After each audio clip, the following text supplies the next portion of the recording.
আজ মাঘ মাসের প্রথম সোমবার।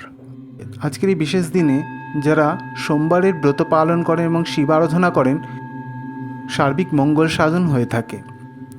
আজকের এই বিশেষ দিনে যদি শিব আরাধনা বা ব্রত পালন নাও করতে পারেন, তাহলে ভগবানের উদ্দেশ্যে একটি ঘৃতপ্রদীপ প্রজ্বলন করে সম্পূর্ণ ব্রত কথাটি শ্রবণ করুন। শ্রবণ করলেও এই ব্রতের বহু অংশের ফল আপনারা লাভ করতে পারবেন। শুনতে থাকুন শুধুমাত্র সনাতনী ভাবনা।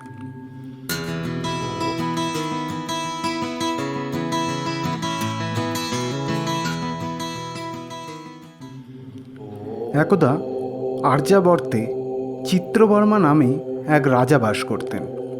তিনি ধার্মিক ও পুণ্যবান ছিলেন এবং পাপীদের কাছে যমস্বরূপ ছিলেন। একদা তার স্ত্রী এক বরাননা কন্যা সন্তানের জন্ম দেন।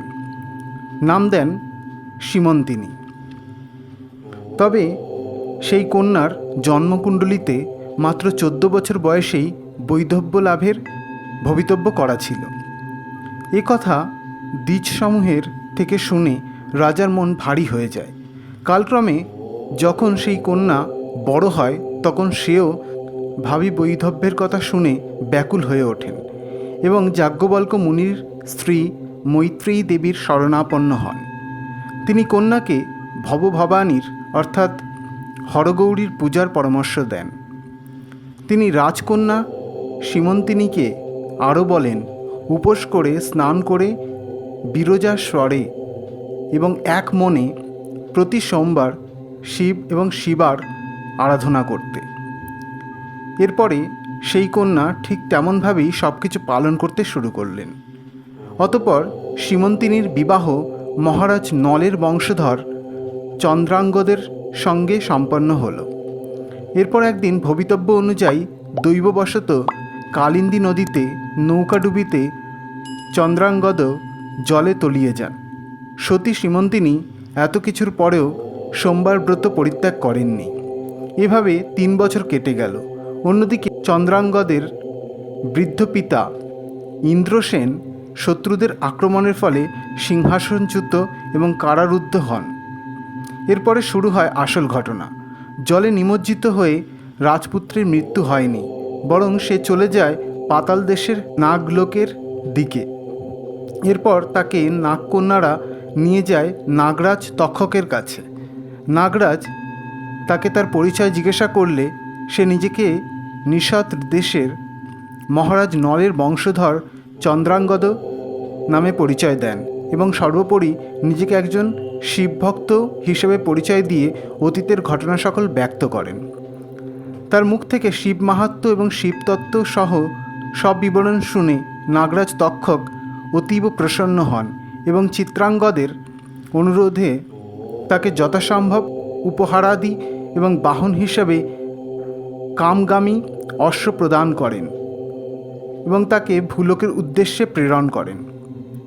ভূলোকে এসে চিত্রাঙ্গদ প্রথমেই নদীর তটে স্নান করতে আসা শোককাতর মলিন চেহারাধারী তার স্ত্রী সীমন্তিনীকে দেখতে পান, কিন্তু নিজ পত্নীকে এই অবস্থায় দেখে তিনি চিনতে পারেননি এবং তিনি সেই কন্যার পরিচয় জিজ্ঞাসা করেন। প্রত্যুত্তরে রাজকন্যার সখীরা তার বৈধব্য, শোক এবং পতি বিরহে বিহবলতার কথা কুমারকে শ্রবণ করানোর পর রাজকুমার নিজেও নিজ প্রেয়সীর এহেন অবস্থার কথা শুনে দুঃখিত হন এবং রাজকন্যাকে বলেন তার পতি শীঘ্রই তার নিকট ফিরে আসবে। এ কথা বলে তিনি নিজের রাজ্যে পৌঁছে নিজ মাতা পিতা এবং মাতৃভূমিকে শত্রুর হাত থেকে মুক্ত করতে অতি সত্বর গমন করেন।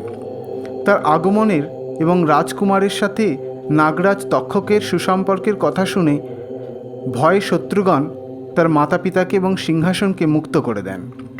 রাজা তার হারানো পুত্রকে পুনরায় ফিরে পেয়ে আপ্লুত হয়ে পড়েন এবং তারা সকলে উপলব্ধি করেন যে এক অলৌকিক ঘটনার আড়ালে রয়েছে একজন সতী নারীর চরম শিবভক্তি। চন্দ্রাঙ্গদের স্ত্রীর সোমবারের নিত্য শিব আরাধনার জন্যই এমন অলৌকিকতা সম্ভব হয়েছে। শীঘ্রই এই সুখবর রাজা চিত্রবর্মা ও রাজকন্যা সীমন্তিনীর নিকট পৌঁছে গেল। তখন চারিদিকে আনন্দ উৎসবে সবাই মুখরিত হয়ে উঠল। এরপর চন্দ্রাঙ্গদ নিজ স্ত্রীকে পুনঃবিবাহ করে নিজ নগরে প্রত্যাবর্তন করেন এবং রাজ সিংহাসনে অভিষিক্ত হন। রাজা ইন্দ্রসেনও রাজকার্য নিজ পুত্রের হাতে সঁপে দিয়ে নিত্য শিব আরাধনায় লীন হন। সেই সোমবার ব্রতের ফল তাদের ওপর সৌভাগ্যের ন্যায় বর্ষিত হতে থাকল। এরপর থেকেই সোমবার শিব আরাধনার ব্রত মাহাত্ম্য চারিদিকে ছড়িয়ে পড়ল। এই কথন থেকে এটা স্পষ্ট হয়ে যায় যে ভক্তিসহ শিব আরাধনা বিধির বিধান এবং ভক্তের ভবিতব্যকে বদলে দিতে সক্ষম। জয় শিব শম্ভু। ওম নমঃ শিবায়।